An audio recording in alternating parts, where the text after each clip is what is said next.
Ceci est un livre audio autogénéré par Google. Avertissement. Dans le présent ouvrage, l'auteur s'exprime à titre personnel. Ses propos n'engagent que lui. Introduction.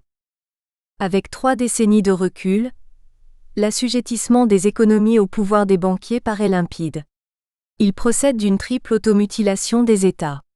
La première intervient à partir des années 1970 lorsque les puissances publiques s'interdisent d'emprunter directement à leurs banques centrales. Il leur faudra donc se tourner, à grands frais, vers les marchés. La deuxième découle de l'amputation des recettes fiscales. La troisième dérive de la déréglementation du commerce de l'argent.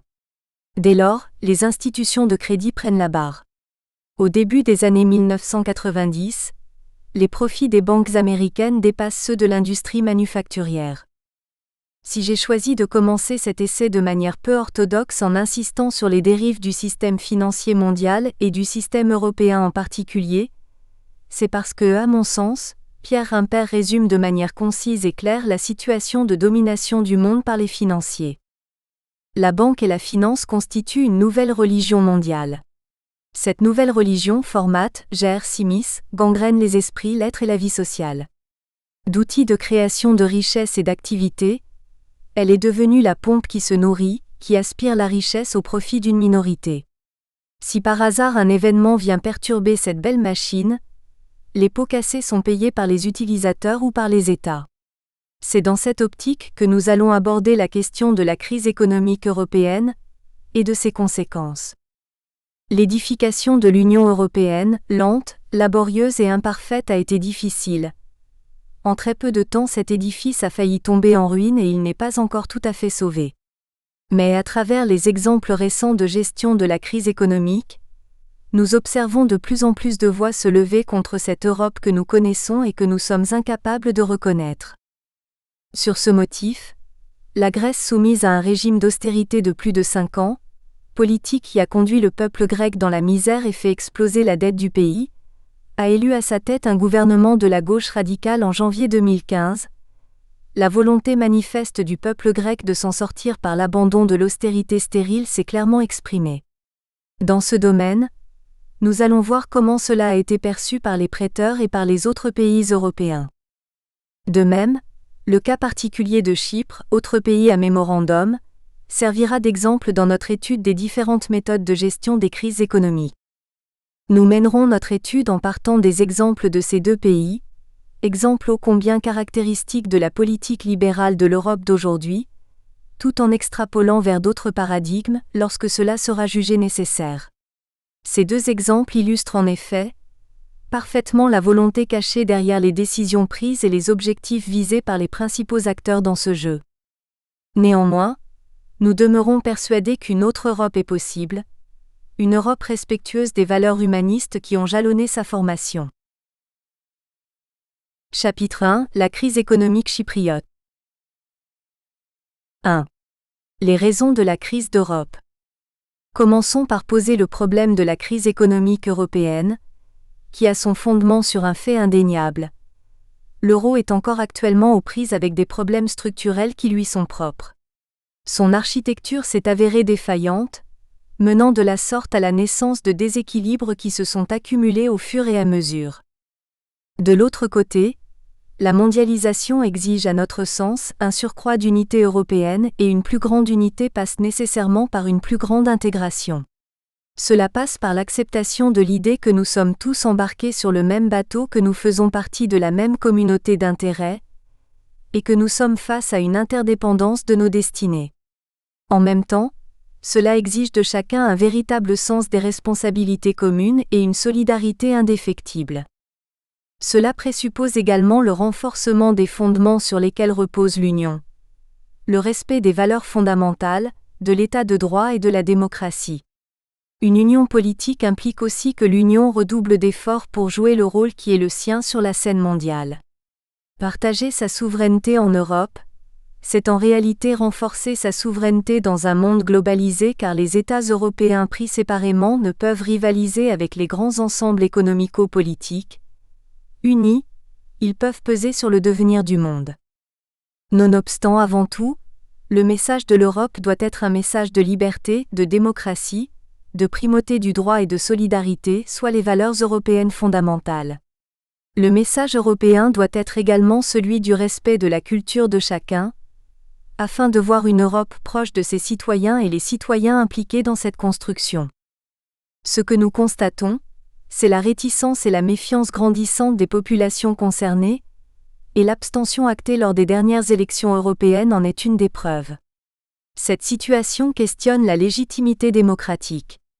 Le constat est là et s'impose de lui-même.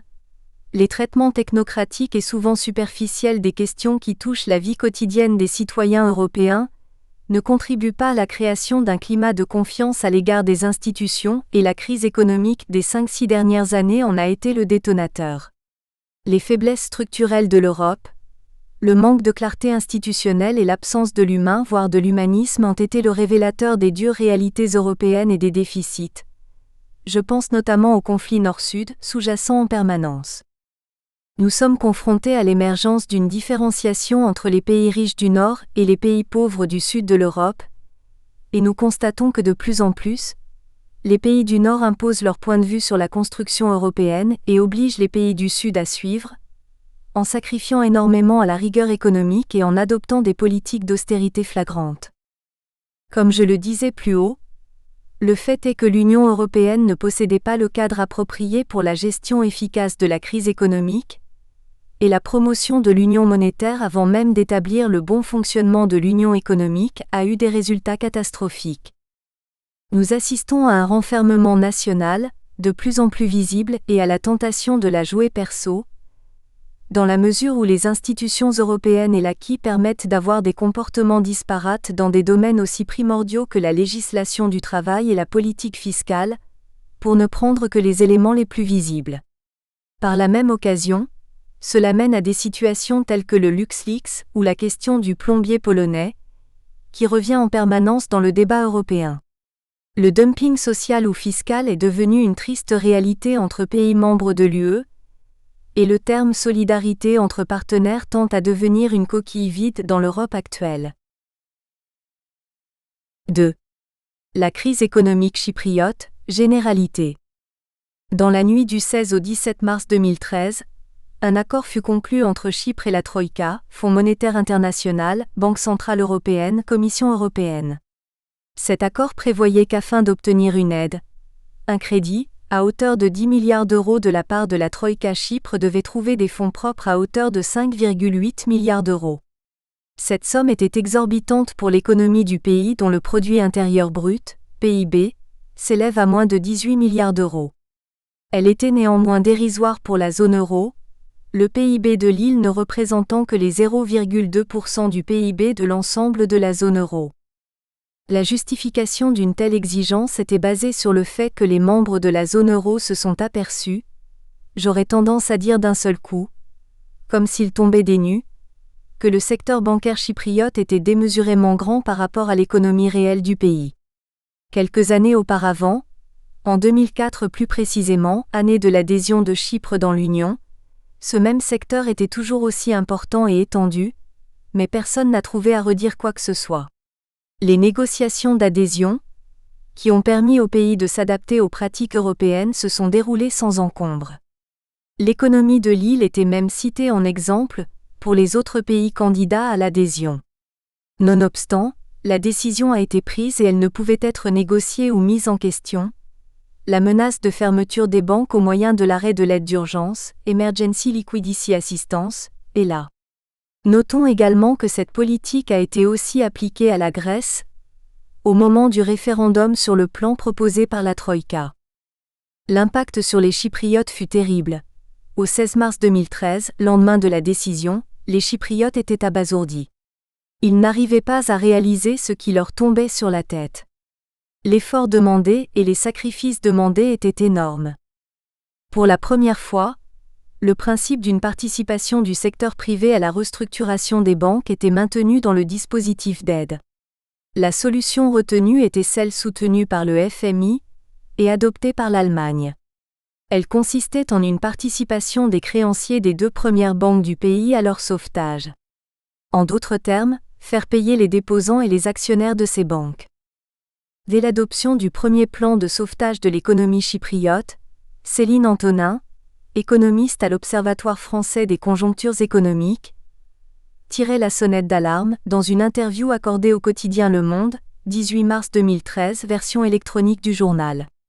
Elle disait notamment que cette mesure risquait de fragiliser non seulement l'économie chypriote, mais aussi la zone euro dans son ensemble.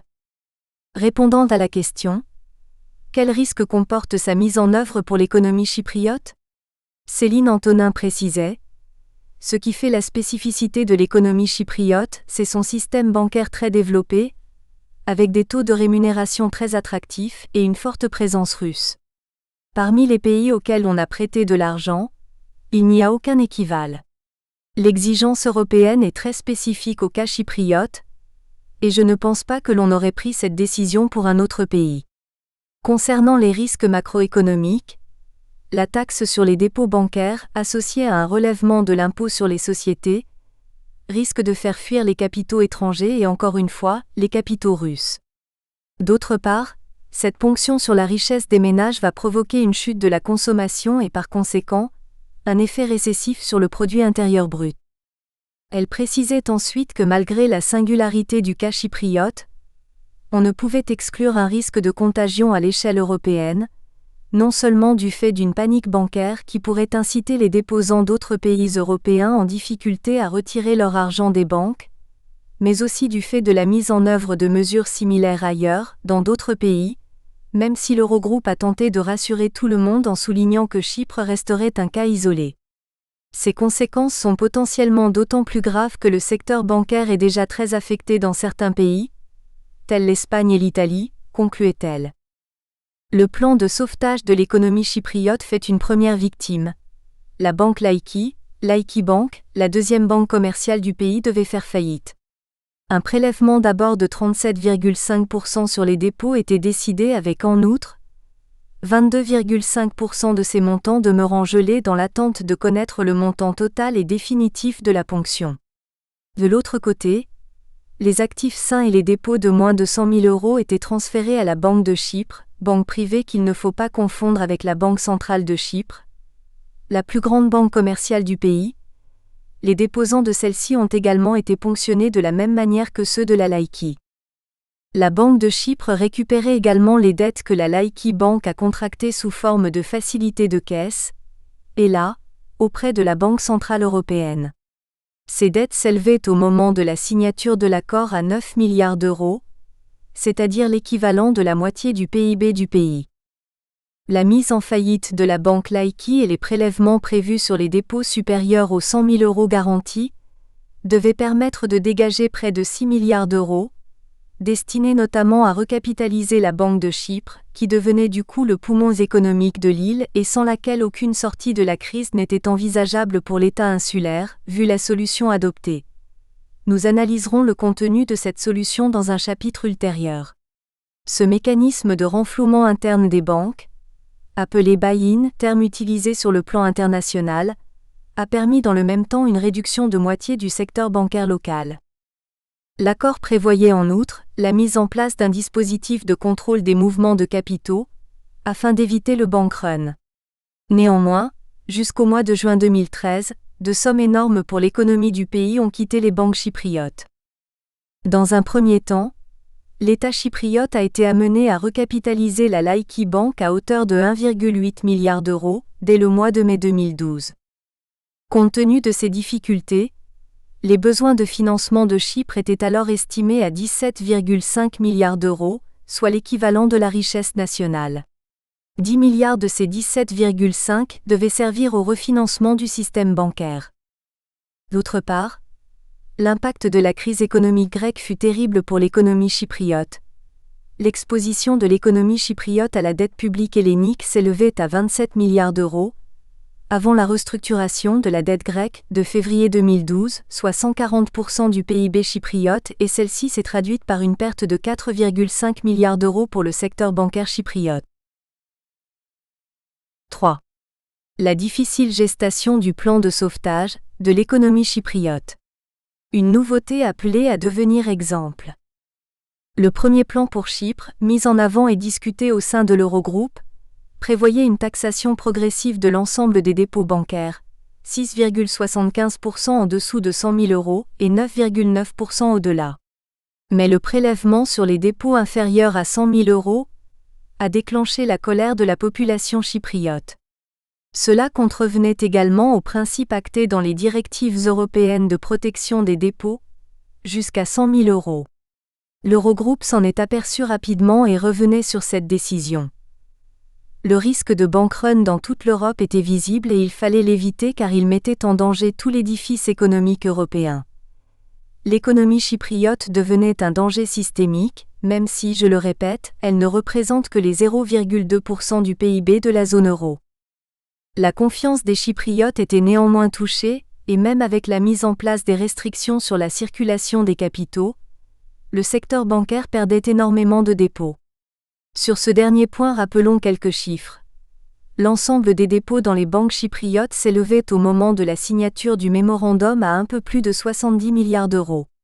Avec les retraits successifs, ces dépôts sont tombés à 40 milliards au début de 2015 et connaissent une légère remontée depuis. Cela montre l'impact de la crise sur l'économie réelle, car en l'absence des liquidités, les banques ne prêtent pas et elles sont plus regardantes encore en cas de prêt pour ne pas augmenter encore plus les prêts non remboursés. Cela fait partie du cercle vicieux qui nourrit la récession, le chômage, l'exclusion sociale et la précarité.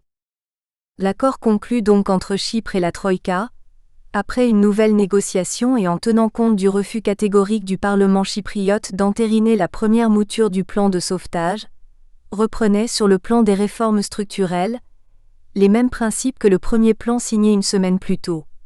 Augmentation des taux d'imposition sur les sociétés de 10 à 12,5% et des plus-values de 10 à 22%, évaluation des risques de blanchiment des argent au sein du système bancaire local, privatisation des entreprises publiques de transport, d'électricité et des télécoms, augmentation de la TVA, de 17 à 19%, report de l'âge légal de départ à la retraite de 65 ans à 67,5 ans à l'horizon de 2018, gel des pensions des fonctionnaires et suppression de 4 500 postes dans le secteur public. La panique créée avec tous ces atermoiements, les menaces et la décision de ponctionner les dépôts ont amené le gouvernement chypriote, qui a signé l'accord avec un pistolet sur la tempe, d'après l'expression utilisée dès le lendemain, a procédé au contrôle du mouvement des capitaux évitant le départ de tous les capitaux des banques, même si l'efficacité du système n'a pas été totale, comme nous l'avons noté plus haut. Ces restrictions menaient en réalité à la sortie de Chypre de la zone euro, car l'euro chypriote ne pouvait être utilisé de la même manière que l'euro des autres pays européens membres de la zone euro. Une des bases fondamentales des principes économiques régissant la zone euro était totalement mise en berne. 4. Chypre, laboratoire économique ? La façon dont Chypre a été traitée fait penser que les cibles de cette décision n'étaient pas l'île d'Aphrodite. L'économie chypriote ne représente pas un intérêt particulier pour les grands investisseurs, et elle est trop limitée pour être elle-même la cible première.